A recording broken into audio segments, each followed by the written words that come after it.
Destiny Johnson was eating dinner with her sister on Thursday night when they heard the news. The jury had reached a guilty verdict in the Alex Murdaugh trial. Ms. Johnson abandoned dinner and hurried to the courthouse. She arrived just as police escorted the now-convicted murderer past a phalanx of television cameras. He also encountered dozens of local spectators, who had rushed over to watch authorities escort him to jail. Most did not look directly at Murdaugh, instead viewing the spectacle through their uplifted phones. Ms. Johnson was among them, streaming to her family members on Facebook Live. "This is probably the biggest thing that's happened in our town," Ms. Johnson, 36, told the BBC after police drove Murdaugh away. She was breathless, her awestruck expression more befitting an A-list celebrity encounter than a brief glimpse of a murderer.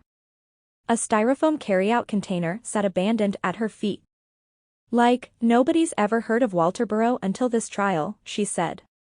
"It's exciting." For over a year, the small town of Walterboro has stood at the center of one of America's most high-profile murder trials, and this week, arguably its biggest story. It has consumed and captivated locals like Ms. Johnson, as well as enthusiasts across the country. A media circus, complete with tents, bright lights, big talent and plenty of gawkers, set up camp outside the alabaster facade of the Colleton County Courthouse for weeks as Murdaugh stood trial for the murder of his wife, Margaret, and son, Paul. But this week, it all ended as Murdaugh swiftly received his verdict on Thursday evening, and a lifetime prison sentence the next morning.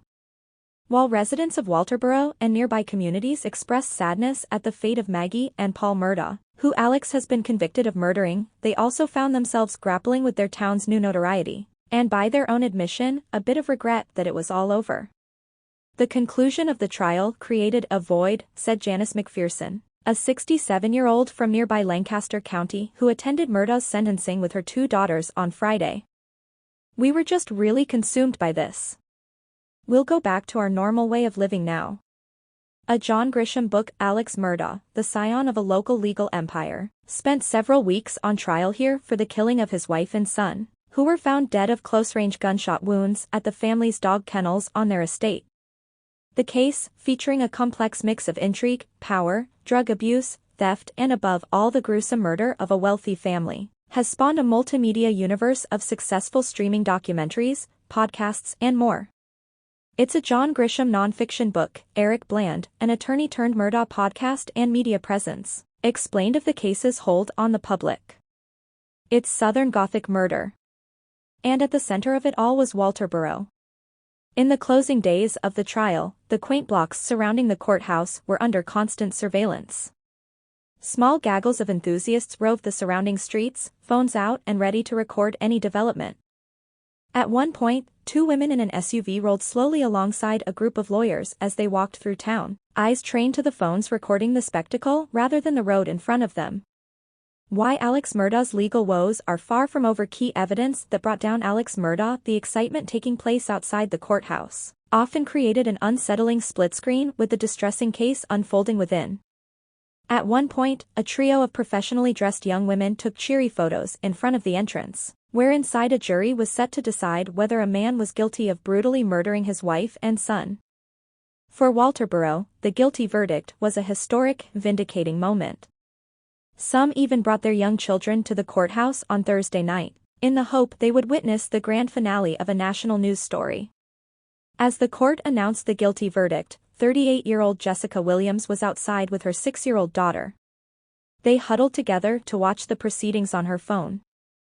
"I made sure she was a part of everything because I want her to remember it," Ms. Williams said.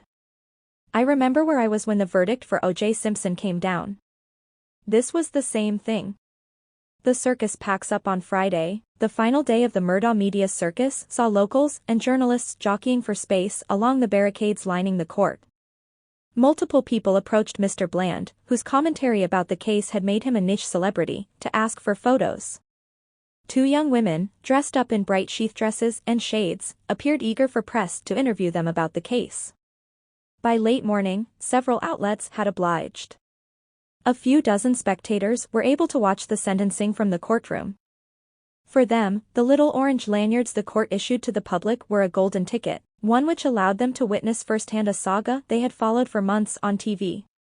It was amazing just to be able to sit there and hear the judge give the sentencing, said 61-year-old Kim Warner, who lives in town. And then to see in a jail outfit, be walked out of the courtroom. But not every resident was thrilled with the spotlight. It's a little bit embarrassing, said Kimberly Davis, a 38-year-old Walterboro native who also visited the courthouse on Thursday night. The murder was absolutely not an accurate depiction of Walterboro, Ms. Davis said. I was born and mostly raised here. I could not tell you who Alex Murdaugh was prior to this trial. What she did know was this, that Walterboro was a small, quiet, nice people town. It's just unfortunate that we're just known worldwide now because of his wrongdoings.